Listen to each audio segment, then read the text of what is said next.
कभी सोचा है कि एक छोटी सी चिंगारी कैसे पूरे जंगल में आग लगा देती है? मशरिक़ वुस्ता में भी बिल्कुल कुछ ऐसा ही हुआ, जहां एक मुकामी झगड़ा देखते ही देखते पूरी दुनिया के लिए एक बहरान बन गया। लेकिन असल सवाल ये है कि इस आग को हवा कौन दे रहा है? आइए आज हम उन्हीं छुपे हुए हाथों पर से पर्दा उठाते हैं जो इस खेल के पीछे हैं। फरवरी 2026 ये महीना आलमी मईशत के लिए एक बड़ा झटका लेकर आया। तेल की कीमतें आप यूं समझें कि जैसे आसमान को छूने लगीं और पूरी दुनिया में खतरे की घंटियां बजना शुरू हो गईं। ये कोई मामूली उतार चढ़ाव नहीं था, बल्कि एक बहुत बड़े तूफान की पहली दस्तक थी।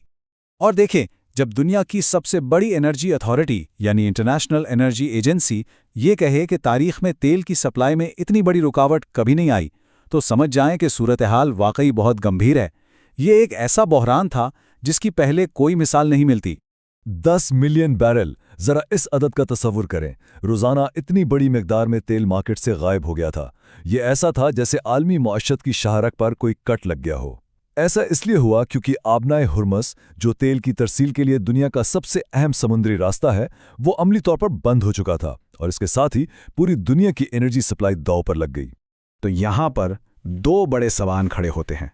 पहला ये कि मशरिक़ वुस्ता का एक झगड़ा पूरी दुनिया के लिए इतना बड़ा बहरान कैसे बन गया, और दूसरा इससे भी अहम सवाल कि इस आग पर तेल डालने वाला कौन है?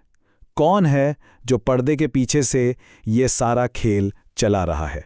चलें इन्हीं सवालों के जवाब ढूंढते हैं। तो ये सब कुछ शुरू कहाँ से हुआ? आइए इस चिंगारी पर नजर डालते हैं जिसने पूरे खित्ते को अपनी लपेट में ले लिया।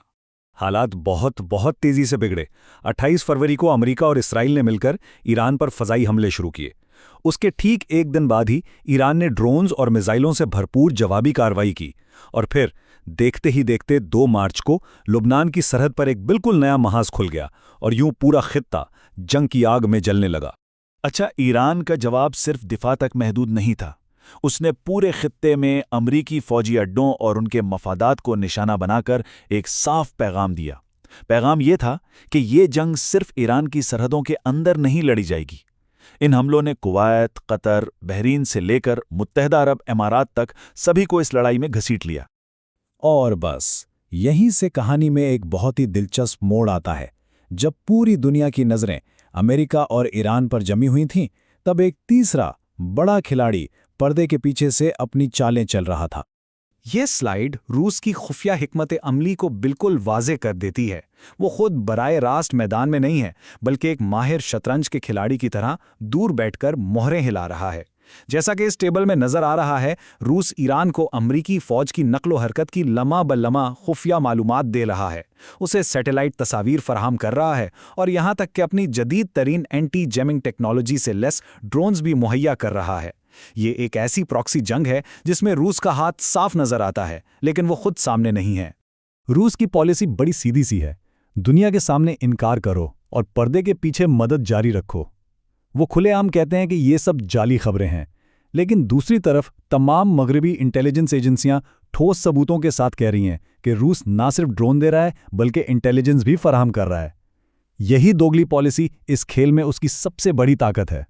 तो आखिर रूस ऐसा कर क्यों रहा है? इसका मकसद सिर्फ ईरान की मदद करना नहीं, बल्कि असल में अपने मफादात का तहफ़्फ़ुज़ करना है। जैसा कि जर्मन वज़ीर ख़ारजा ने बिल्कुल ठीक कहा, प्यूटन ये चाहते हैं कि दुनिया की सारी तवज्जो यूक्रेन से हटकर मशरिक़ वुस्ता पर लग जाए। ये एक बहुत ख़तरनाक खेल है जिसमें रूस अपने मकासद के लिए आलमी अमन को दांव पर लगा रहा है। रूस के इसी खुफिया हिमायत की वजह से यह तनाज़ा अब एक नए और ज़्यादा ख़तरनाक मरहले में दाखिल हो गया और आग मज़ीद फैलने लगी।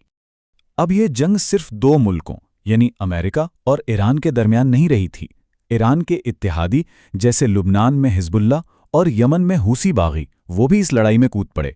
इससे जंग एक साथ कई महाजों पर फैल गई और सूरत हाल पहले से कई ज्यादा पेचीदा और खतरनाक हो गई। लेकिन हर जंग की तरह इस जंग की सबसे भारी और असल कीमत आम लोगों को अदा करनी पड़ी, खास तौर पर उन लोगों को जो इस तबाही के बीच सच को दुनिया के सामने लाने की कोशिश कर रहे थे। 3 ये सिर्फ एक अदद नहीं है, ये उन 3 सहाफ़ियों की कहानी है जिनकी आवाज़ को हमेशा के लिए खामोश कर दिया गया। 28 मार्च को जनूबी लुबान में एक इस्राएली फ़ज़ाई हमले ने उनकी जान ले ली। उन्होंने दुनिया को सच दिखाने की कीमत अपनी ज़िंदगी से अदा की। और ये कोई हादसा नहीं था। जिस गाड़ी में वो सफ़र कर रहे थे उस पर बड़े हरूफ में प्रेस लिखा हुआ था। اس के बावजूद उसे निशाना बनाया गया। यह हमला सिर्फ चंद अफराद पर नहीं बल्कि सच बोलने की आज़ादी पर था। इसी दिन जुल्म की दास्तां यहीं पर ख़त्म नहीं हुई। लिबनान के वज़ीर सेहत के मुताबिक इसराइली हमलों में 9 पैरामेडिक्स भी मारे गए। ये वो लोग थे जो ज़ख्मियों की जान बचाने के लिए अपनी जानों को खतरे में डालते हैं। तो इन तमाम वाक़यात के बाद आज हम कहाँ खड़े हैं? हम एक ऐसे मोड़ पर खड़े हैं जहां से आगे का रास्ता बहुत गैर यकीनी और ख़तरों से भरा नज़र आ रहा है। तो इस सारे तज्जिए का खुलासा क्या है? यही कि एक छोटी सी चिंगारी ने आलमी मुआइशत को हिलाकर रख दिया, पूरे खित्ते को जंग में झोंक दिया और रूस जैसी आलमी ताकतों को पर्दे के पीछे से अपनी शतरंज की चालें चलने का मौका दे दिया। और आखिर में जो सबसे बड़ा सवाल बचता है वो ये है कि एक ऐसी जंग में जहां दोस्त और दुश्मन की पहचान मुश्किल हो, जहां आलमी ताकतें प्रॉक्सीज के जरिए अपने मकासद हासिल कर रही हों, वहां जीत का असल मतलब क्या होता है? क्या ऐसी जंग में कोई फातेह हो भी सकता है या आखिर में हार सबकी होती है?